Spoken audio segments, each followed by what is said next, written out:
Friends, మీకు electric బైకుల్లో గేర్లు ఉండవని చెప్పే ఫీలింగ్ ఉందా? సో మజా పోతుందని. సో ఈ బండి చూడండి, మ్యాటర్ కంపెనీ వాళ్ళ ఎరా 5000 ప్లస్. ఈ బండి India's first electric gear bike and 4 గేర్స్తో వస్తుంది. ఈ బైక్లో eco, city and sport modes వస్తాయి. రివర్స్ అసిస్ట్ కూడా ఉంది. సో దాన్ని వీళ్ళు పార్క్ అసిస్ట్ అంటున్నారు. సో ఫ్రెండ్స్, ఈ vehicle eco, city and sports మోడ్లో వస్తుంది కదా. ఫస్ట్ ఈకో మోడ్లో టెస్ట్ చేద్దాం. నేను ఈ వెహికల్ని టెస్టింగ్ డైరెక్ట్గా షోరూంలో పిక్ చేసుకోగానే స్టార్ట్ చేశాను. అప్పుడు మీటర్ రీడింగ్ వచ్చేసరికి 6054.8 అండ్ బ్యాటరీ పర్సెంటేజ్ వచ్చేసరికి 89, రేంజ్ వచ్చేసరికి 72 కిలోమీటర్స్ చూపిస్తుంది. నేను ఈ వెహికల్ని ఆఫ్టర్నూన్ టైంలో ఫుల్ పీక్ అవర్స్లో, ఫుల్ ట్రాఫిక్ అవర్స్లో నడిపాను ఈకో మోడ్లో.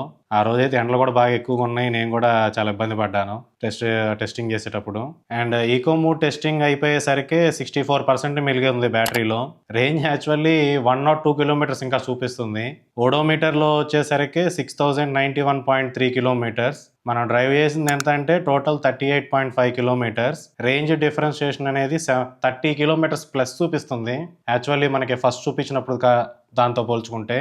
అండ్ బ్యాటరీ పర్సెంటేజ్ వచ్చేసరికి 25 కిలోమీటర్స్ తగ్గింది. నేను ఫస్ట్ డే ఈకో మోడ్లో అబ్జర్వ్ చేసింది ఏంటంటే కొద్దిగా సస్పెన్షన్ అయితే అంత ఆసమ్గా అయితే ఏం లేదు. ఓకే, మరీ అంత హార్డ్ కాదు, మరీ అంత సాఫ్ట్ కాదు, నార్మల్ బైక్ ఇచ్చినట్టు ఇచ్చారు, అదైతే చెప్పగలను. అండ్ మీరు ఇంకొకటి అర్థం చేసుకోవాల్సింది ఏంటంటే, నేను కంప్లీట్గా సిటీ ట్రాఫిక్లో నడిపాను కాబట్టి ఈ వెహికల్ మిగతా పెట్రోల్ బండుల్లాగా క్లచ్ పట్టుకొని ప్రతిసారి మన స్లో అయినప్పుడల్లా పట్టుకోవాల్సిన పని లేదు. అలా పట్టుకుంటే క్లచ్ ప్లేట్లు పోతాయి. ఈ వెహికల్కి జస్ట్ సింపుల్గా మన గేర్ మార్చాలనుకున్నప్పుడు క్లచ్ కంప్లీట్గా ముయ్యటం, గేర్ మార్చడం, కంప్లీట్గా వదిలేయటమే. ఇంజిన్ అయితే ఆగిపోదు. సో పెట్రోల్ బండుల్లో కొట్టుకొని అట్లా ఆగిపోతుంది కదా, అట్లా ఆగిపోదు, ఇంజిన్ అవుతానే ఉంటుంది. అందుకని చెప్పేసి 4th గేర్లో పెట్టేసి ట్రాఫిక్లో పికప్ ఇస్తానంటే పెట్రోల్ బండులాగి గబక్కన పికప్ అందుకోదు. సో మీరు అచ్చం పెట్రోల్ బండి నడిపినట్టే నడపాలి. బట్ గుర్తుంచుకోవాల్సింది ఏంటంటే జస్ట్ దీనికి క్లచ్ అనేది జస్ట్ మార్చుకోవటానికే గేర్ అట్లా మార్చుకొని కంప్లీట్గా వదిలేయటమే. హాఫ్ క్లచ్ అట్లా క్లచ్ వదులుతూ యాక్సలరేట్ చేయటం అట్లాంటిది ఏం అవసరం లేదు. ఫస్ట్ స్టార్ట్ చేసినప్పుడు 72 కిలోమీటర్స్ చూపించింది అండ్ ఆ తర్వాత 102 కిలోమీటర్స్ చూపించింది కదా.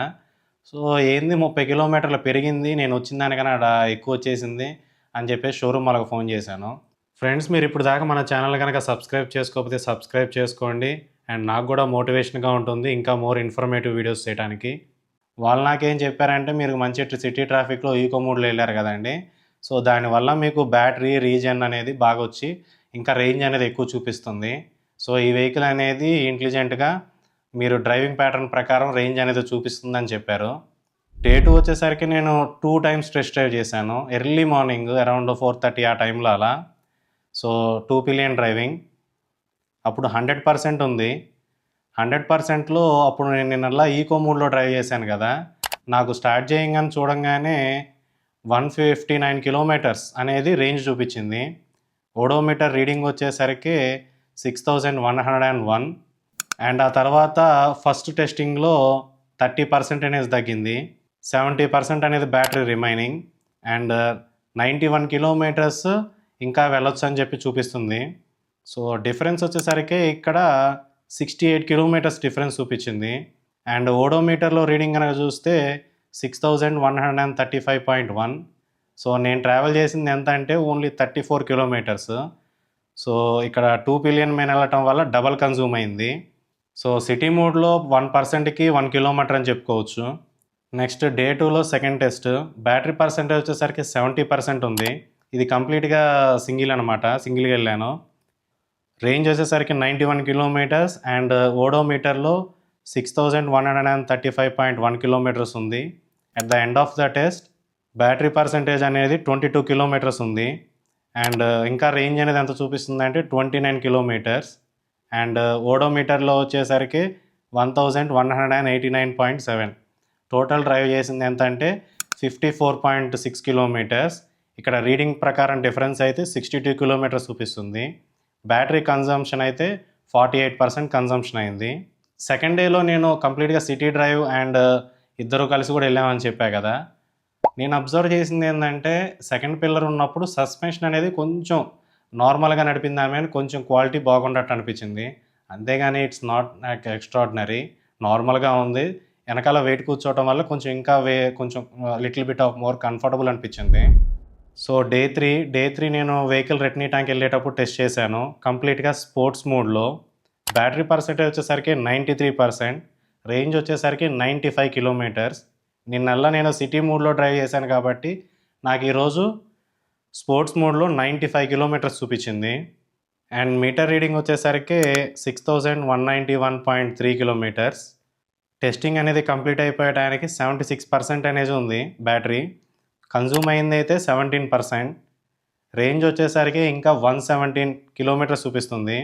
22 కిలోమీటర్స్ అయితే డిఫరెన్స్ వచ్చింది. అండ్ ఓడోమీటర్లో 6217.7 కిలోమీటర్స్. సో నేను డ్రైవ్ చేసింది ఎంత అంటే 26.4 కిలోమీటర్స్. సో నేను కంప్లీట్గా సిటీ డ్రైవ్లో స్పోర్ట్స్ మోడ్లో డ్రైవ్ చేసినా సరే 22 కిలోమీటర్స్ అనేది ఇంకా ప్లస్ చూపించింది. మెయిన్ కారణం ఏంటంటే సిటీ మోడ్లో నార్మల్గా మన సిటీ మోడ్లో పెట్టుకున్నామనే కానీ నార్మల్ ఈకో మోడ్లో నడిపినట్టే నడుపుతాం అనమాట. అంటే మీరు ఇంకో విషయం గుర్తుంచుకోవాలి. సో మూడ్ అనేది మార్చేది ఈవీస్లో ఏంటంటే ఒక్కొక్క మోడ్లో మోటార్కి స్పెసిఫిక్ పవర్ అవుట్పుట్ అని మాత్రం లిమిట్ ఉంటుంది. సో ఈకో మోడ్లో ఒకటి ఉంటుంది, సిటీలో ఒకటి ఉంటుంది, స్పోర్ట్లో ఒకటి ఉంటుంది. మనం ఏ మోడ్లో డ్రైవ్ చేసినా డ్రైవింగ్ ప్యాటర్న్ బట్టేసి రేంజ్ అనేది మారిపోతుంది. అండ్ మనం వెహికల్ మీద ఎంత వెయిట్ పెట్టాం అనేది కూడా చూసుకోవాలి. అండ్ నెక్స్ట్ ఇంకొకటి, అందుకని చెప్పేసి స్పోర్ట్ మోడ్లో పెట్టేసి నాకు 100+ కిలోమీటర్స్ రావాలంటే రాదు. ఎందుకంటే ఇనిషియల్గానే మోటార్కి ఎక్కువ పవర్ అనేది వెళ్ళిపోతుంది, ఎక్కువ పవర్ అనేది తీసుకుంటుంది అనమాట. వెంటనే యాక్సలరేట్ అవటం అలా అవటం వల్ల ఎక్కువ పవర్ అనేది కన్జ్యూమ్ అవుతుంది లిటిల్ బిట్. ఫ్రెండ్స్, అలాగే మిగతా వెహికల్స్ లాగా ఎలక్ట్రిక్ వెహికల్స్ రీజన్ దీంట్లో ఎక్కువగా ఉంటుంది అని మాత్రం ఎక్స్పెక్ట్ చేయమాకండి. వన్స్ మీరు సిటీ అండ్ స్పోర్ట్స్ మోడ్లో పెట్టుకున్న తర్వాత అసలు రీజన్ ఉన్నట్టుగానే ఫీలింగ్ ఉండదు. So be alert. So reason అవుతుంది కదా అని చెప్పేసి కొంచెం బ్రేక్ కంట్రోల్ లేకుండా అటు వదిలేస్తే ఏదైనా యాక్సిడెంట్ జరగచ్చు. డే 2న ఎర్లీ మార్నింగ్ అండ్ ఈవినింగ్ 2 టైమ్స్లో టెస్ట్ చేశాను.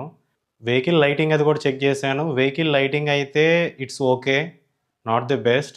అంత బాగానే కనపడుతుంది, అంత గొప్పగా కూడా లేదు, ఒక మీడియం ప్లస్ అని చెప్పొచ్చు. నాకు ఈ వెహికల్లో మెయిన్గా నచ్చింది ఏంటంటే బిల్డ్ క్వాలిటీ. సో వెహికల్ మాత్రం మంచి బరువును చాలా స్ట్రాంగ్గా ఉంది. అండ్ నచ్చంది ఏంటంటే ఇక్కడ లెఫ్ట్ సైడ్న సిగ్నల్స్ బటన్ ఒకటి, డిమ్, హై బీమ్, లో బీమ్ అండ్ కింద బటన్ హార్న్ అది కూడా ఓకే, అన్నీ సేమ్ మెటీరియల్తో మ్యానుఫ్యాక్చర్ చేశారు, సేమ్ క్వాలిటీ ఉంది. అవి మిగతావన్నీ బాగున్నాయి ఎక్సెప్ట్ ఒక సిగ్నల్ ఇండికేటర్స్ అయితే చాలా వీక్గా ఉంది. కొంచెం హార్డ్గా రఫ్ అండ్ టఫ్గా వాడే వాళ్ళు అయితే జస్ట్ కొనుక్కున్న రోజే ఇవి విరిగిపోవచ్చు అనమాట, అంత సెన్సిటివ్గా ఉంది సిగ్నల్ లైట్స్ది. అండ్ అన్న ఇప్పుడు మోడ్స్ ఉండి ఉపయోగం ఏంది? ఇప్పుడు గేర్ మార్చుకుంటే స్పీడ్ పెరుగుతుంది, అందరికీ తెలిసిన విషయమే. అట్లా గేర్ మార్చుకుంటూ వెళ్ళిపోవచ్చు కదా. మోడ్స్ వల్ల ఉపయోగం ఏంటి అని అంటే, for example gear 1 in each modes అనమాట. ఇప్పుడు గేర్ 1లో ఈకో మోడ్లో వెళ్ళినప్పుడు ఒక స్పీడ్ ఉంటుంది, అలాగే అదే గేర్ 1 సిటీ మోడ్లో ఉన్నప్పుడు ఒక స్పీడ్ ఉంటుంది. అలాగే సేమ్ స్పోర్ట్స్ మోడ్లో గేర్ 1లో ఉన్నప్పుడు ఒక పికప్ ఉంటుంది. దీన్ని బట్టి అర్థం చేసుకోవాల్సింది ఏంటంటే ఈ మోడ్స్ అనేవి ఓవరాల్గా గేర్ వైజ్ పవర్ పెంచడానికి ఉపయోగపడుతుంది అనమాట. నాకు తెలిసి అయితే city mode is the best. So ప్రతిరోజు వాడేవాళ్ళు సిటీ మోడ్లో రోజు వాడేసుకోవచ్చు, దాన్ని డిఫాల్ట్గా పెట్టుకోవచ్చు. ఈ వెహికల్ అనేది చాలా హెవీ వెహికల్. కొంచెం ఈ వెహికల్ని రివర్స్ చేయాలంటే రివర్స్ మోడ్ కనుక లేకపోతే పార్క్ అసిస్ట్ లేకపోతే కొంచెం ఇబ్బందిగానే ఉంటుంది. సో పార్క్ అసిస్ట్ ఉంది కాబట్టి ఈజీగా రివర్స్ చేసుకోవచ్చు. సీటింగ్ అండ్ రైడ్ క్వాలిటీ కూడా బాగుంది. అండ్ సీట్ మీద చిన్న చిన్న డాట్స్ ఇచ్చారు. సో మామూలుగా అయితే కొన్ని స్పోర్ట్స్ బండ్లో కొంచెం నార్మల్ సాఫ్ట్గా ఉంటుంది, ఏమైనా డాట్స్ ఇచ్చారు, దానివల్ల మనం కూర్చున్న పొజిషన్లో నుంచి జరగకుండా కూడా ఉంటాం. And friends, finally speed test అయితే చేశాను సిటీ మోడ్లో అరౌండ్ 89కి అందుకుంది. టాప్ స్పీడ్ అనేది 90 అండ్ ఈకో మోడ్లో 60 అండ్ స్పోర్ట్స్ మోడ్లో 105. ఈ వెహికల్ అనేది నార్మల్ ఎలక్ట్రిక్ వెహికల్ లాగా కాకుండా గేర్స్ మార్చుకొని స్పీడ్ అందించాలి కాబట్టి అన్ని మోడ్స్లో నేను టెస్ట్ చేయలేకపోయాను. సిటీ మోడ్ సరిపోతుంది, చాలా ఎక్కువ స్పీడ్ అనిపించింది నాకు సిటీ మోడ్లోనే. And next finally results.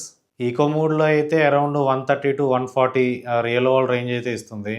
And city మోడ్లో అయితే పర్సంటేజ్కి 1 కిలోమీటర్ చొప్పున 100 కిలోమీటర్స్ ఇస్తుంది. అండ్ స్పోర్ట్స్ మోడ్లో అయితే 80 kilometres is the highest you can get. Friends, మర్చిపోకుండా లైక్ చేయండి, షేర్ చేయండి అండ్ సబ్స్క్రైబ్ చేసుకోండి. And thank you for watching.